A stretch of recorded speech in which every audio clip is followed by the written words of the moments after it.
السلام علیکم ناظرین، آپ دیکھ رہے ہیں سمارٹ نیوز۔ مکہ مکرمہ میں طوفانی بارشیں، زائرین طواف کعبہ کرتے رہے۔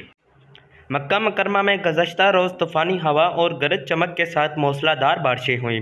اس دوران مسجد الحرام میں خانہ کعبہ کا طواف جاری رہا۔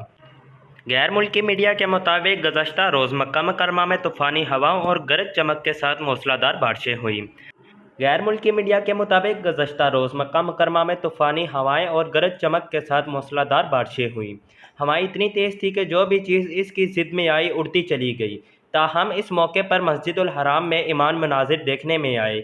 مسجد الحرام کے صحن میں موجودہ زائرین طوفان کی پرواہ کیے بغیر وجد کے ساتھ طواف خانہ کعبہ کرتے رہے اور کوئی چیز ان کی عبادت کے آگے دیوار نہ بن سکی۔ ویڈیو میں دیکھا جا سکتا ہے کہ مسجد الحرام کے باہر طوفانی ہواؤں نے ہر ایک کو بے بس کر دیا۔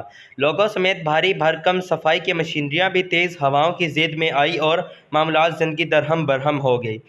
تاہم کوئی بھی طوفان زائرین عمرہ کے جذبے کے آگے بند نہ باندھ سکا اور وہ صحن حرام شریف میں طواف کعبہ کے ساتھ دیگر عبادات میں مصروف رہے۔ سعودی موسمیات کے قومی مرکز نے منگل کو بارش اور گرد غبار کی پیشگوئی کی تھی۔ طوفانی بارش کے باعث مکہ اور اطراف کے علاقے میں سڑکیں بھی زیر آب آ گئیں۔ درجنوں سائن بورڈ گر گئے۔ تاہم حرمین شارفین انتظامیہ نے مسجد الحرام کی خدمت پر مامور متعدد سرکاری اداروں کے تعاون سے مسجد الحرام میں بارش کے بعد فوری نکاسی اور زائرین نمازیوں کی سلامتی کو یقینی بنانے کے لیے فوری اقدامات کیے۔